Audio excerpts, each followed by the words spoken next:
tell you the story. Hey, welcome back to DPR Radio, broadcasting live out of the Twin Cities. Victoria and I, sitting here, we're going to give a call to our friend Matthew Lee Anderson. And we're going to talk about his book, The End of Our Exploring. Matthew has been good enough to send us a copy and be willing to chat about all this, so it's going to be quite exciting. DPR Radio. Hey, we're broadcasting without audio support, but the show will be on YouTube, just an audio version of the show on YouTube. Hey, Matthew Anderson. Hey, how are you? Good, man. Welcome to the show. Thank you. Now, last time, right on. I appreciate that. Now, last time we talked, it was just me and you, but this time we've got the full cohort here. Victoria Lynn, the sidekick. Fantastic. And Quincy Bachman, the intern, who doesn't say anything. I mean, she's welcome to. It's not like we make her not say anything, but she's got us going on the on the social streams. Matthew, congratulations on the book, The End of Our Exploring, a book about questioning and the confidence of faith. Well, thank you. I appreciate that. Yeah. Is this your first book? My second, actually. I had a book come out 2 or 3 years ago called Earthen Vessels. Mm-hmm. Why Our Bodies Matter to Our Faith, I think was the subtitle. So it's a sort of evangelical theology of the body. That sounds great. We should talk about that book sometime too. Can we have you back on? I want to talk about that as well. Well, how was it doing your with your sophomore debut? Then I've had that same experience. It's a hard thing sometimes thinking fresh about writing a book again, isn't it? It is. Yeah, I took a very different approach in this one than I did on the first one. The first one was sort of heavily footnoted, kind of argumentative in some ways. Not I wasn't pugnacious. I was just building an argument. And this one, I deliberately didn't footnote it nearly as much, and took just a very different approach than I did last time. Mm-hmm. Okay, well, so you've made an argument in the book that that questions aren't bad, but one's faith would be made better if they were encouraged, mentored, maybe even skilled at asking better questions. Do I have that right? Yeah, that's about right. Tell us about the title. Where does The End of Our Exploring come from? What's that phrase? So the phrase is from a poem by T.S. Eliot, The Four Quartets. It's a line from near the end of the poem, and the Four Quartets is it's a hard poem to read in some ways, but it's a phenomenal treatment of a lot of different areas: time, reality, the world, God, and it comes to the end, and the end of our exploring. Will be to come to the place and to know it for the first time, and it's a sort of eschatological vision that he paints, and it's just beautiful. But I use the line because on the one hand, I think our questions, our explorations, they have a point, they have a purpose, a telos, to use the classical term, which is to say they have an end. They take us somewhere. But in one sense, many of our questions are also going to just have an end. They're going to have a stopping point as well. We'll reach a point where we don't have the questions that we have any longer because we will see clearly as we are now seen by God. So the title has a double meaning in one sense. So talk to us a little bit about what your impetus was for writing this book. I know you write in it about, look, there's been a suggestion within our postmodern culture, and a lot of people would be familiar with that phrase. Some that would be new to them, but this notion of an epistemological postmodern culture that champions questioning as the starting, as the ending, and as the constant point, right?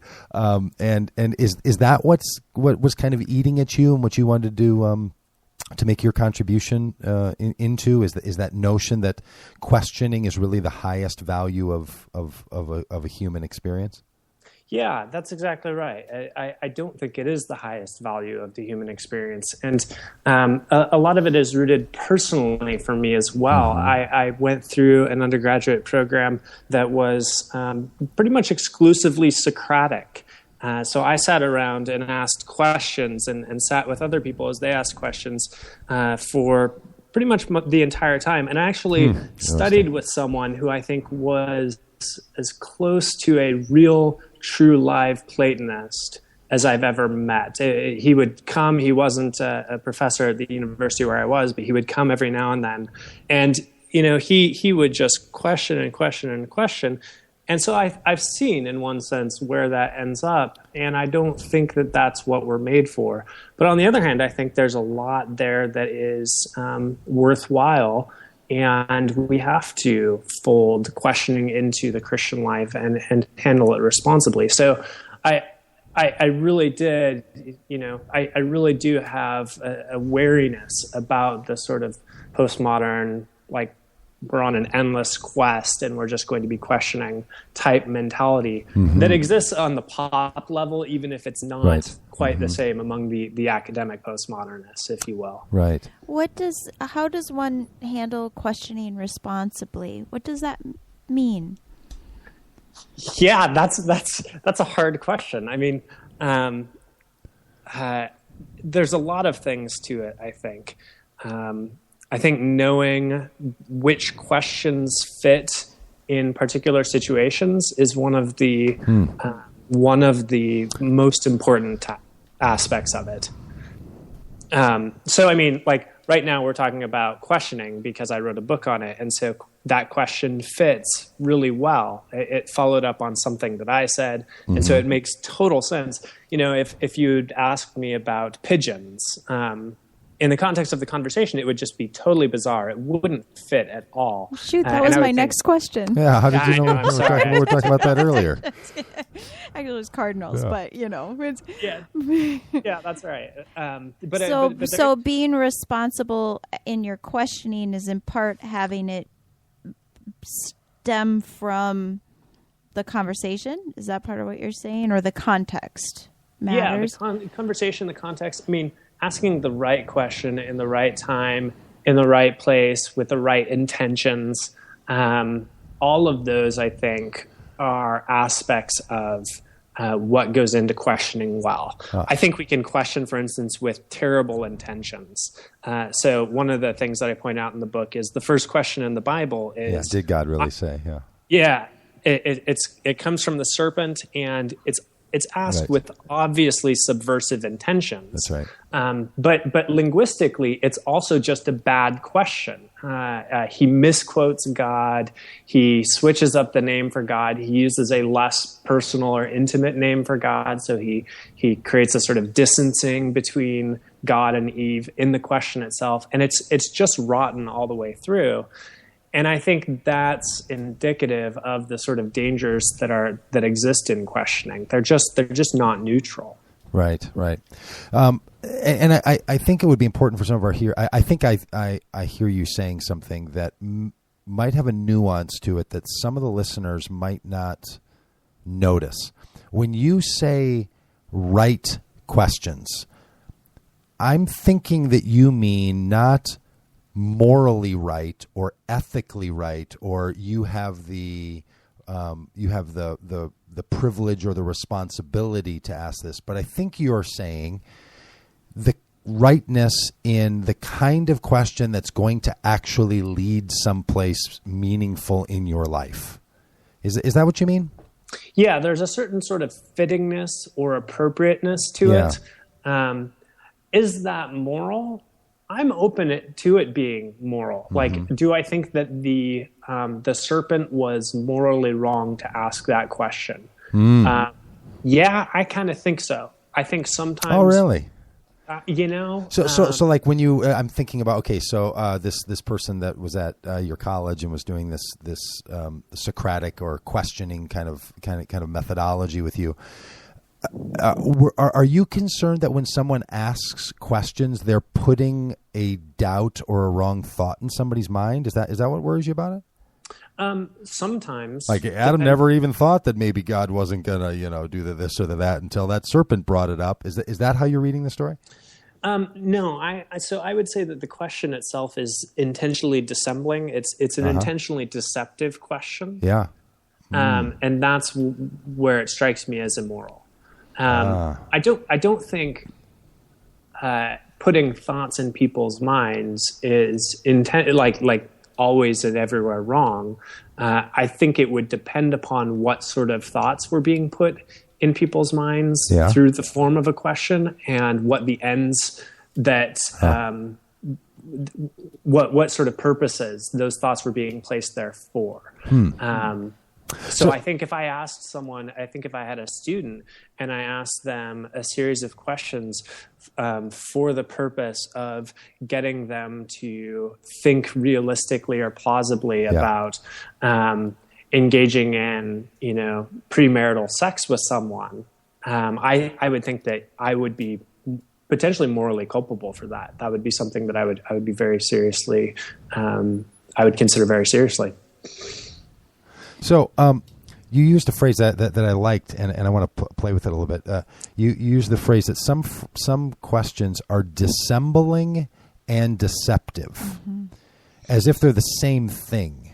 Talk a little bit about that, because the thing I appreciate about postmodern thought is that it's deconstructive, not that it's demolitional, not that it demolishes, but that it deconstructs in the way that an instructional booklet tells you how to put something together. Deconstruction shows you how it's made so that it could be taken apart, so that one can figure out where the hidden places of power and potentiality, either positive or negative, lie.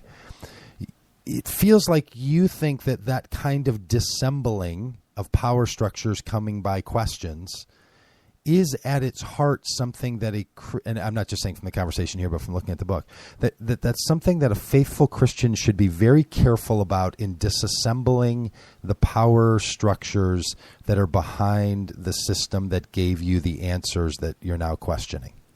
Okay, that was long and too much, but I'm trying to make some sense out of that.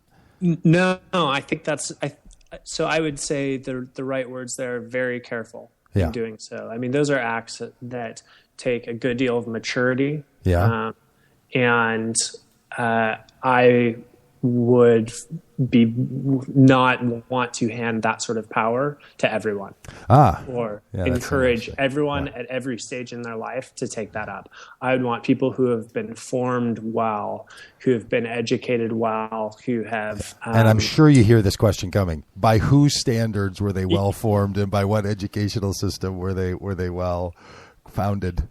Yeah, no, that's right. I mean, it's a hard question. So, Aristotle's line about Aristotle not wanting anyone to do philosophy unless they had the virtues. That's right. And could demonstrate it. I think there's a lot of wisdom and prudence in that. I think this is, in one sense, why conceptions of church authority, why I think they're really, really important. It's not because they're anti-intellectual. It's that they acknowledge that not everyone in the church has been sanctified to the same degree or has the virtues to the same degree, and not everyone is equally is therefore sort of equally able to take up certain questions to the degree that others are able to take them up. It wouldn't be good for everyone. Interesting. To take and I'm sure you've been around this horn, because when someone like me hears that, I'm thinking, okay, there's a metaphor of foundationalism here, that you're laying one competency on top of the other as if they're actually interdependent that way, as if someone's training produces a virtue in them that makes them be generous and kind and thoughtful and spiritual. Or, and you and I have both been around enough formation educational systems to know that's not always the case, right? Like where does this notion that somehow the virtuous person can be vetted before they become the one who should be be given that authority? When and where have you ever seen that actually happen? It obviously doesn't happen in every case. Just name one. like name one, right? Like pick somebody, some example where that's happened, because like even in your tradition, of Christianity, which has a rich history of thoughtful people asking the right kinds of questions in the ways that I think you would consider to be right.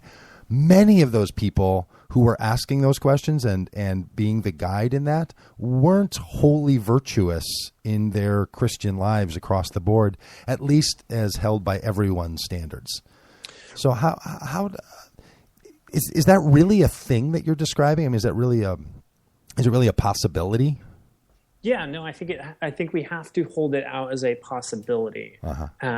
And I think if we don't hold it out as a possibility, then we are then we're making a mistake. So whether or not it's ever actually happened, I think is a separate question. I want to affirm it as a possibility because you're absolutely right. Many people who have questioned well were by no means moral saints in every part of their lives, but at the same time.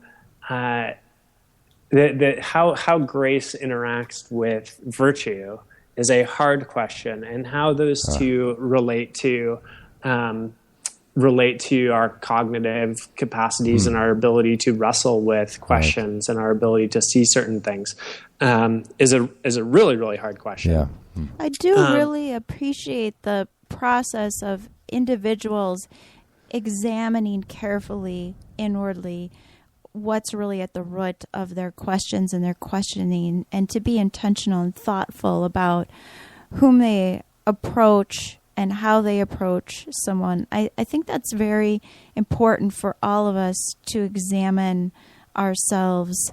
And this happens, depending upon the relationship, as you've mentioned, and the context and everything else. But I think sometimes some of us are not careful enough about what we ask to whom.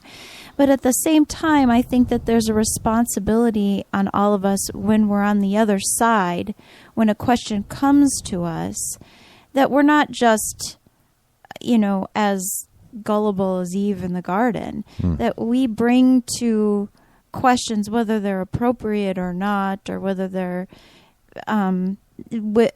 deceptive or not, that we bring all of our intelligence and thoughtfulness to the questions. So I wonder how much you were looking at the role of receiving questions, or how do you can't always have a controlled environment where all the questions are perfectly orchestrated in an appropriate way. Victoria, you're saying that sometimes these questions they just visit a person. And they happen. They happen. Okay, questions happen. Yeah. Yeah, no, they absolutely do, and that's one of the wonderful things about them. I mean, part of the frustration that I have with many parts of the church is that questions do happen, and if we're not sort of advocating for their appropriate use, then when they do come upon us, people don't know how to handle them. They just feel unfamiliar, and so they get freaked out a lot of times, and they don't want to tell people that they've got serious questions, and it's not good for people. So questions absolutely happen, and I don't think that we should always have controlled environments. In fact, the great thing about a Socratic education, my education that I went through was so astonishingly uncontrolled. And, I taught Socratically for a couple years, and I would walk in with an opening question that I would ask my students, and then we'd spend the next 2 hours going pretty much anywhere. And it would be my job to sort of take whatever questions came and steer the conversation in ways that I knew or thought would be helpful for the class. So it's not controlled, but I do think, there is a sense, what I'm trying to get to is a sense in which people are appropriately skeptical of the questions that they ask, and appropriately wary, and they're appropriately seeing the questions that we ask through the lens of the broader history of the church, and we're chastening our own approaches by either looking at other people who are further along than we are in our current lives, or by looking at history and seeing how it was done in the past and learning from them too. Sorry, that was not. No, I think that's really good, because it feels to me, and I was wondering this as I was reading through the book. It feels to me like there's a difference between questioning, doubting, and not believing.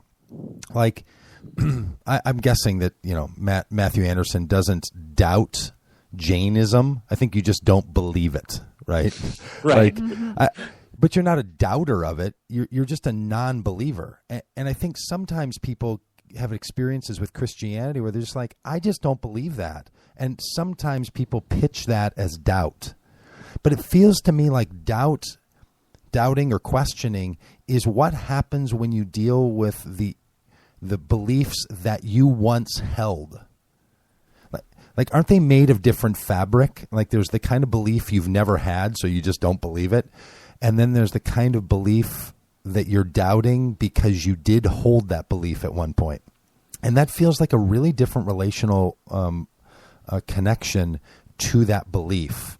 And I think a lot of times in churches try to make believers out of people, right? That's part of what churches do. And they want them to believe certain things and have certain narratives and stories that sort of help to frame and to call their lives. And sometimes people don't believe it. And too often that's called doubt. And it's not doubt, it's just dismissal. Do you think so, or am I making a distinction where in your mind there really isn't one? No, I think that's absolutely right, and I think I would even make a further distinction between doubts and questioning. Yeah. So, the concept of doubt, I think throughout Scripture, it has a certain sort of double-mindedness to it. Mm-hmm. There's a sense in which you're committed to it, but not really committed to it. There's an upheaval. There's a sort of emotional dimension to it in one sense, where it's a sort of state of uncertainty about it. And so there's a sort of division in the person when we doubt things. Yeah.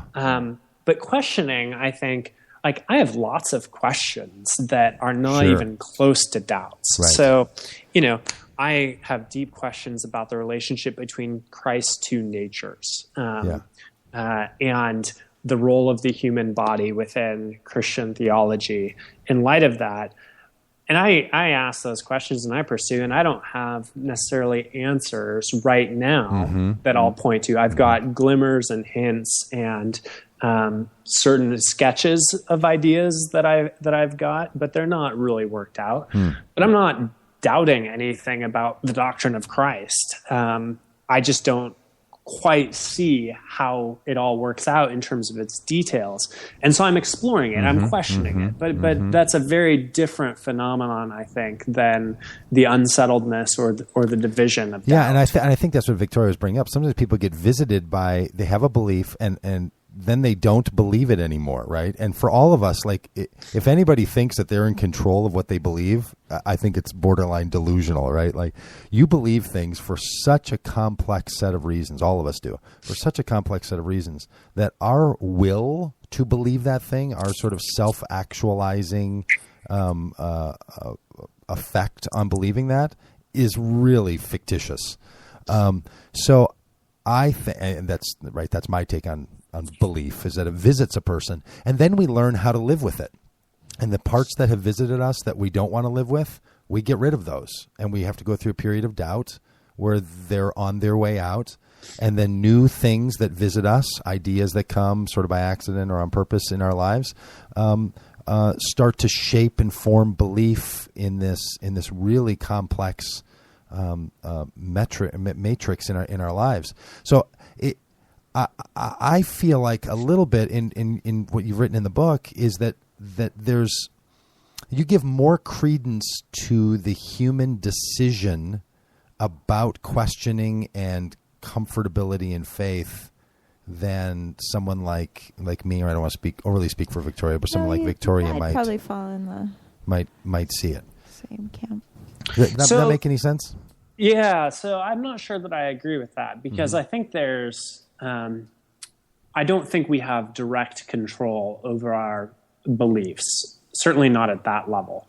I think we have some sort of indirect control. I think this is partly why Scripture exhorts us to keep meeting together, for instance. I think if we don't continue to attend, to remain a member of our local churches and fellowship with the body of Christ on a regular basis, if we don't make those decisions every week, as it were, I think we will find ourselves moving out of the faith.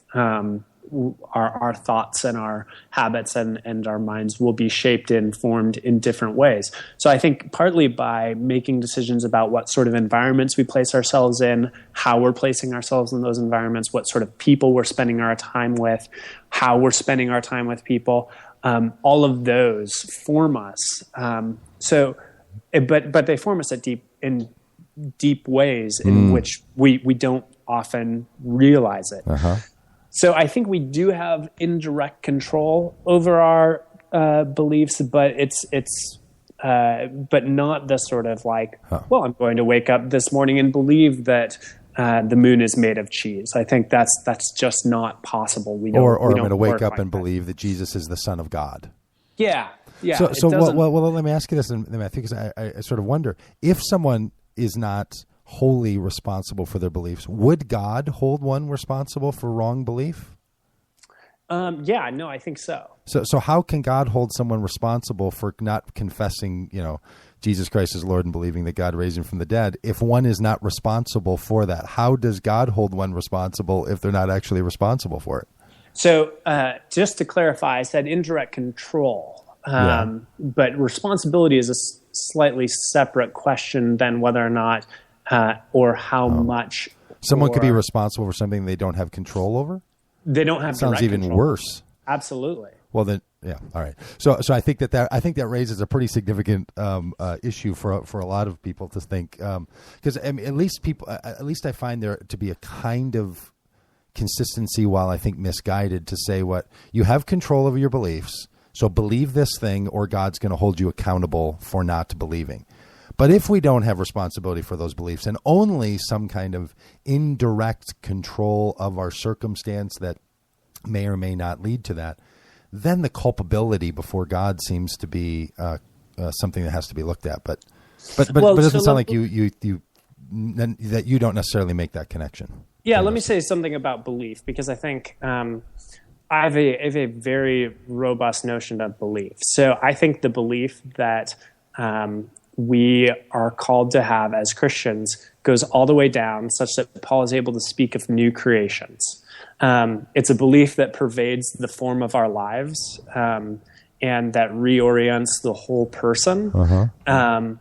It's, in one sense, not something that's separate from actions or our affective dimensions, our hearts, our emotions. It is something that I think is integrated into all of it on some deep level. And I think that there is a sense in which as we live out the form of our lives, it has a reciprocal effect on the deepest parts of our hearts, on our belief structure. And so when I say indirect control, I think we have the ability to live as we make decisions about what form of life we enter into. We are, knowingly or not, actually affecting our cognitive structure. And so we are responsible for our cognitive structure by virtue of making decisions about the form of our life. Wow. There's a lot to talk about there. As somebody who's worked with my own son who has cognitive effect from his birth family, the influences of our cognitive structures are so integrated and complex that a person's culpability to that is, I think that's a very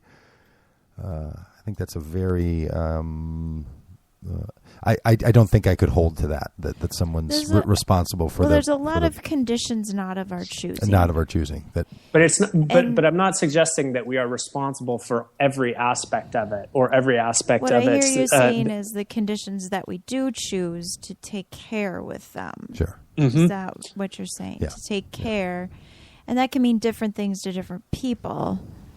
that kind of care that people take.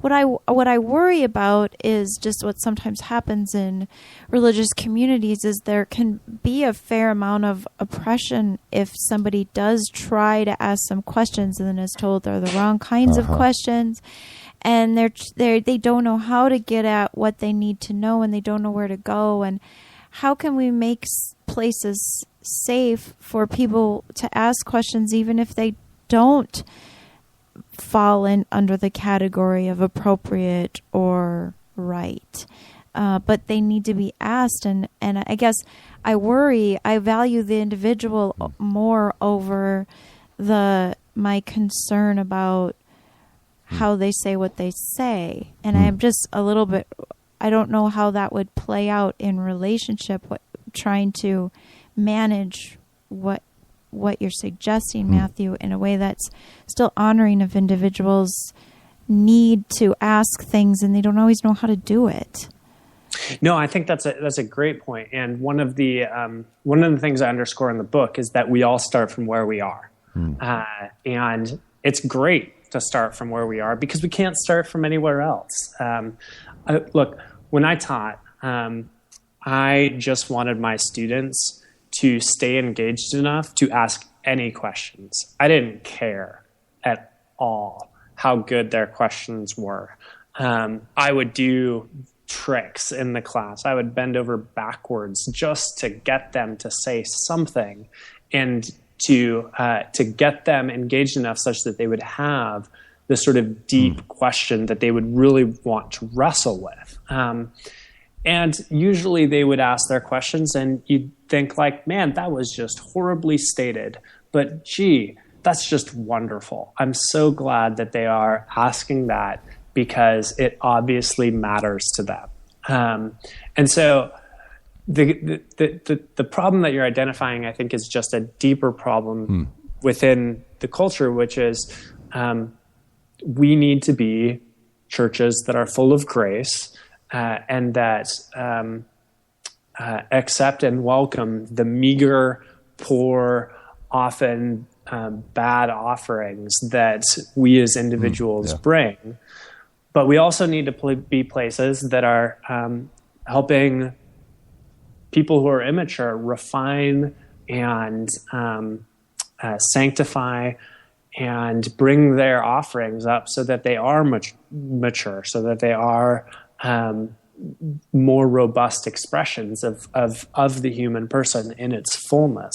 And so it's kind of a double-edged sword in one sense. I want people to, I want to call people to maturity, but at the same time, the only way in which we can get there is through grace. And that means accepting sort of terrible questions if they're asked, and welcoming them and cheering those on. Matthew, I made a copy of one of the pages in the book, and I didn't include the page, so I don't know what page this is on. But there's a section where you're talking about Paul's use of the vessel on the sea, right? So it's this part where you quote Ephesians 14, and you're talking about how Paul uses the phrase where he contrasts mature people with those who are tossed to and fro by the waves and carried by every wind of doctrine, right? Do you remember that section of what I'm talking about? All right. And you say, look, this is a strange image for those of us who aren't boat people. So granted, if you don't know boats. And then you have this little set of phrase, and I think this is really like where you and I would probably have our most fundamental difference is on this. So I'd like to hear you talk about this a little bit. You go on to write, but his point, Paul, I think you mean there, is straightforward. Maturity is a kind of stability, a steadfastness. And then you go on to write, the complete person is as unmoved as God. He has a fixity to him, a surety that the chaos of a fallen world cannot touch him at the center. That notion that maturity is stability, that's curious to me, right? Because no boat that I've ever known is designed to be anchored, right? Anchoring is temporary. Like, it's not a boat if it's meant to stay there forever, right? Like, the reason for a boat is that it's going to sail, it's going to move, it's going it's going to go. So I find it just a curious thing to see so different from my own view of maturity, because I think maturity is all about movement and flexibility and openness and the spirit and creativity, all the things that are not stability, steadfastness, and fixity or fixity. So talk a little bit about how you see it. Yeah. So I kind of want to say something like both. Like a boat that's supposed to be sailing but is stuck in the shore. And I only bring it touched me because I think it caught my mind because I've had an ongoing conversation with a friend of mine named Dan Kimball, and I'm like, Dan, he's always like, Doug, I don't understand what your faith is anchored in. And I'm like, why are we anchoring? Like, why don't we talk about what waters my faith is sailing on as opposed to where it's anchored? Like, that's just a choice of a metaphor that I think says something about how someone sees a faith, whether it's active and moving and floating and all that, or anchored. So I might be trying to have a conversation with somebody else via you on this case, but anyway, so talk a little bit about how you see it as both. No, so in the last page of the book, I think it is, or in the last page of before you get to all the addenda and whatnot.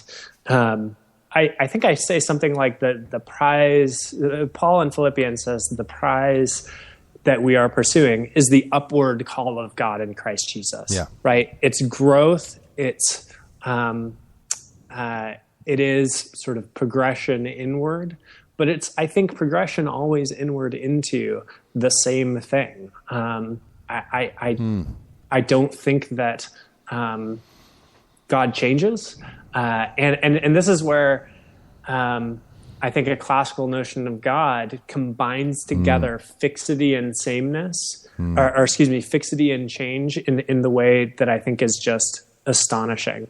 Chesterton in Orthodoxy says that romance is the peculiar combination of the familiar and the strange. And I think that's exactly right. Without the stability and the sameness, then I think we have no sense of familiarity, no sense of continuity. And I think that's absolutely essential for maturity. But within the Christian life, that continuity is one of a deeper progression, always into the same thing. Yeah. The same thing being God, always in... Or the same thing being the doctrines of faith. Yeah. I think God, primarily, as explained, understood, and clarified in and through. Yeah, and see what I hear, like in the sentence I read where you said the complete person is as unmoved as God. I hear this very clear Platonic God is the unmoved mover, right? Like a notion that what God is, so is humanity, and they should live in some harmony. And if one sees God as the unmoved mover, then they're going to find the mature person to be unmoved. If one sees God as the creative, generative force of life and beauty and generosity and creativity, then they're going to see that movement as the notion. And so I do think it kind of roots back to what a mature person would look like in the Christian faith, roots back to how someone sees and understands God from a Christian perspective. And well, but look, so the Boethius's definition of eternality is the simultaneous possession of everlasting life. So the classical doctrine of God is not an unmoved mover, a sort of abstract being. It's that God exists in his eternality as life abundantly, and he's not changing in that life, but it's still life and it's still abundance. And actually, Eliot's Four Quartets gets at this. He's got one section of it where he says, I looked it up because I was thinking about this. So he says, at the still point of the turning world, neither flesh nor fleshness, neither from nor towards, at the still point there the dance is, but neither arrest nor movement. And do not call it fixity, where past and future are gathered, neither movement from nor towards, neither ascent nor decline. Except for the point, the still point, there would be no dance, and there is only the dance. The whole thing with movement is that it depends upon a still point. It depends upon continuity for its meaningfulness. I might argue that is a cosmological worldview that that many of us have not, that many of us don't have to hold to any longer. I think I don't disagree that was the argument. I just think that was a bad cosmology. Well, if by cosmology you mean understanding of the cosmos, yeah, understanding of the physical cosmos, then yes, people have moved on beyond that. But I actually think if we mean by cosmology something like the metaphysical cosmos, the way that things are, I think God is still the fixed point around which the universe revolves. And without a fixed point, without a stability, I don't even know what it would mean that something would move. Well, movement would then be relational, right? Not to a fixed point. And so now we're going to jump into our little, into another topic, which is great. But maybe it's in relationship to something else. So movement then is a relational dynamic to all other things, not a relational dynamic to a fixed point. So God is the fixed point, or as the complete person, as unmoved as God is a. I do think that's one of the. I think that's one of the foundational differences in some of the classical Christian views of God. Because I'm not disagreeing at all that it's a classical view. I think it absolutely is the classical view. I think and I think in the book you argue that very well. I just think there's a lot of people whose spirituality has moved into picking up the other notions of the Christian story that would include Jesus saying things like, the wind blows where it will and we follow. And if you want to follow God, let's talk about wind and spirit and breath, and let's not talk about only the sort of notions of stability and mountains and sameness. But it's.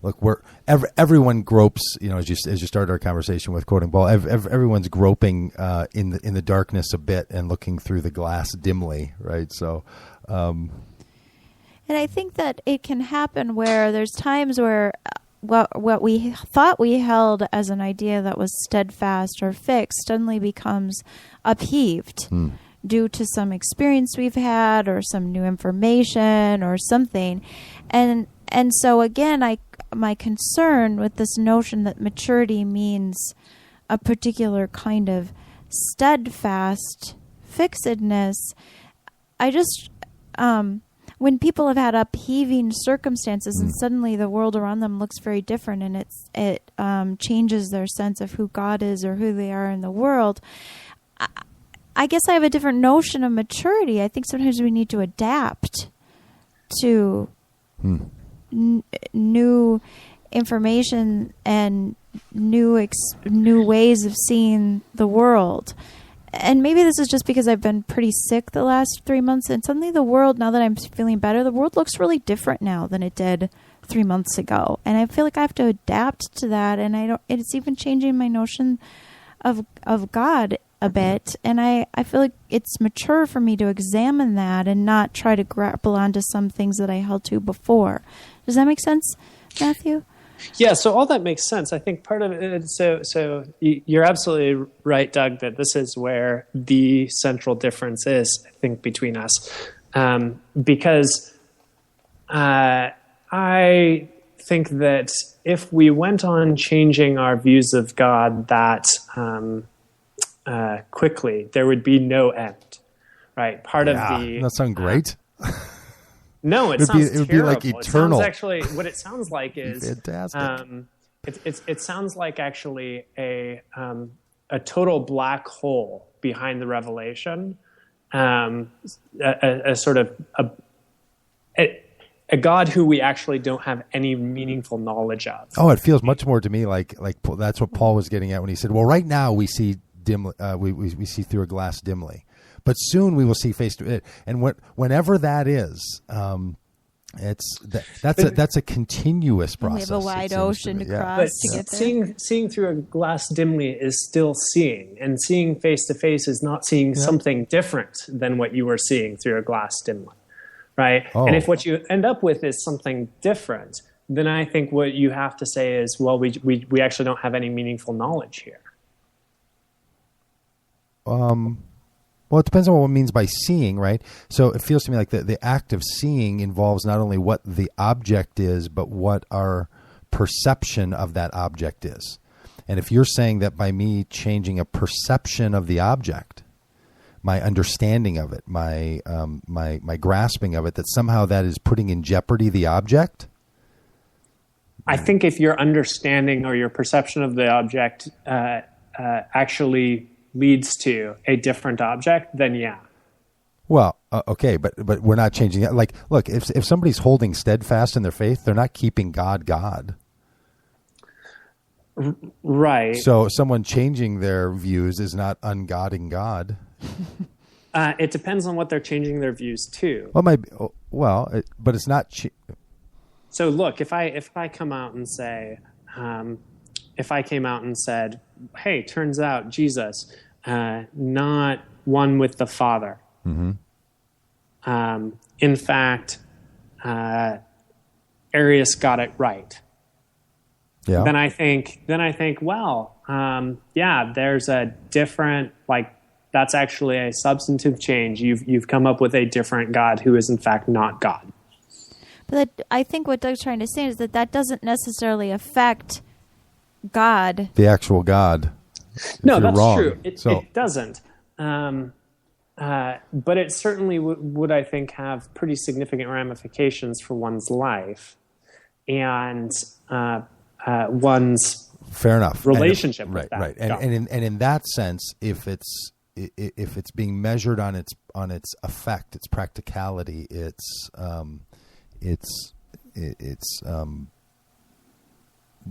on the way that it plays out in someone's life, then yes, I think someone could make an argument that, hey, to think this way is better than to think that way. So one of the ideas I was going to bring up, but we sort of went off on it, is you're probably familiar with the argument of the conspiracy theories around 9/11, right? I saw a bumper sticker yesterday demanding for 9/11 truth. So it's these 9/11 truthers, right, who hold that the United States government was behind the collapsing of the towers and the whole thing with Osama bin Laden, everything was rigged, and they can argue Temecula-lite and, burn rates and all this kind of stuff, right? Now, I feel for those people because, man, once you start believing that stuff, I don't know how you get unraveled from that. I mean, dark path. No, Matthew, I don't know what you think about that, but I don't hold to that view at all. And I think it would be. Do you? Yeah. Oh, they're the bane of my existence. Oh, okay. I cannot stand conspiracy theorists at all. And I do think it is better for those people to not think that way. So, like, I think that a person's life is better if they don't believe that the U.S. government was trying to kill people for purposes of getting oil out of Iraq. I think someone's life would be better if they didn't live with that. Now, that care for them, I think you would be better if you didn't believe that, is really different than, is it true? Did it actually happen that the U.S. government did that? If more people think that it did?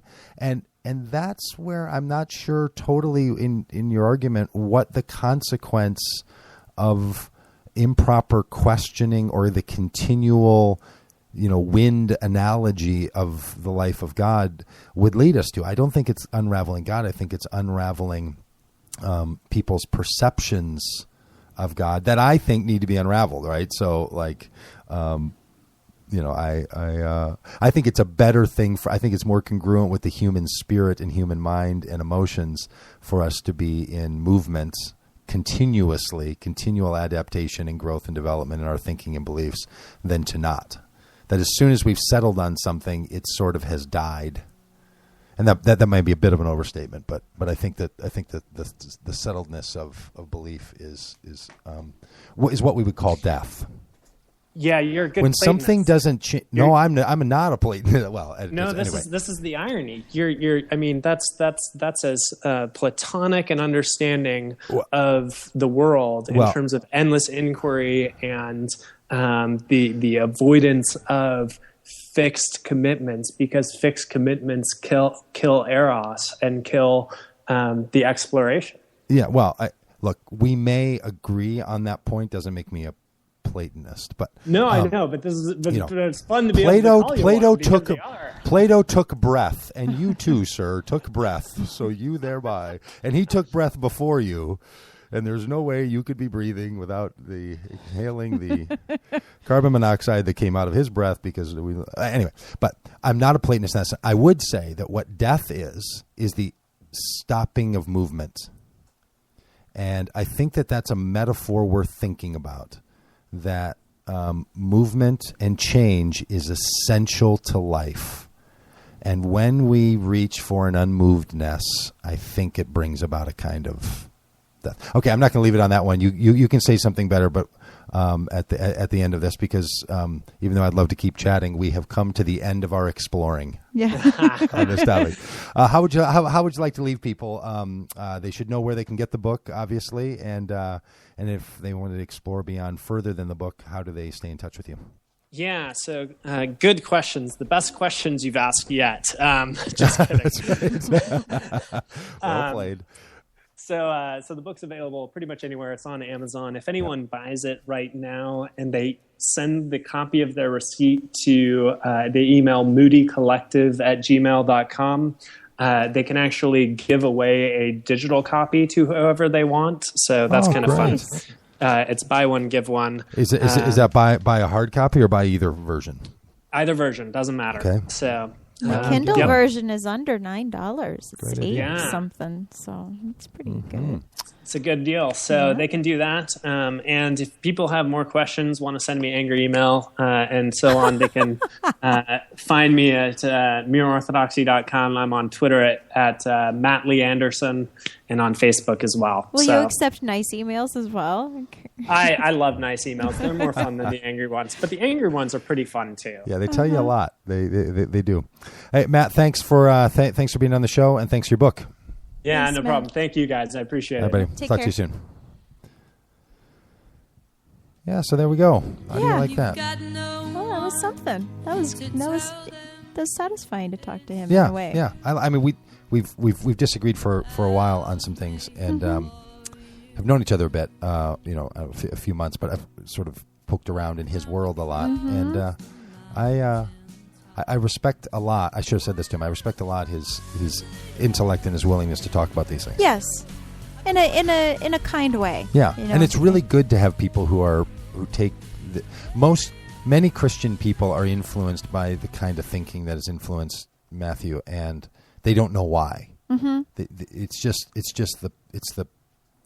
It's the operating software. Yeah, and they don't know where it came from. He's helping to put language to that. And he understands where that came from, why it exists, and thinks it's really good. Yes. So he's like the Linux computer programmer that's like, I understand Linux and I really, really like it.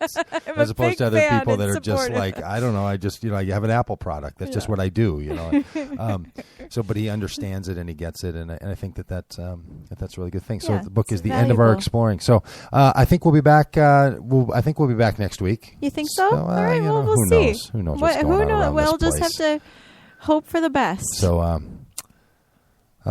stick with us, and we'll be back next week or sometime after that. All right, welcome to Doug Padgett Radio. Over and outie.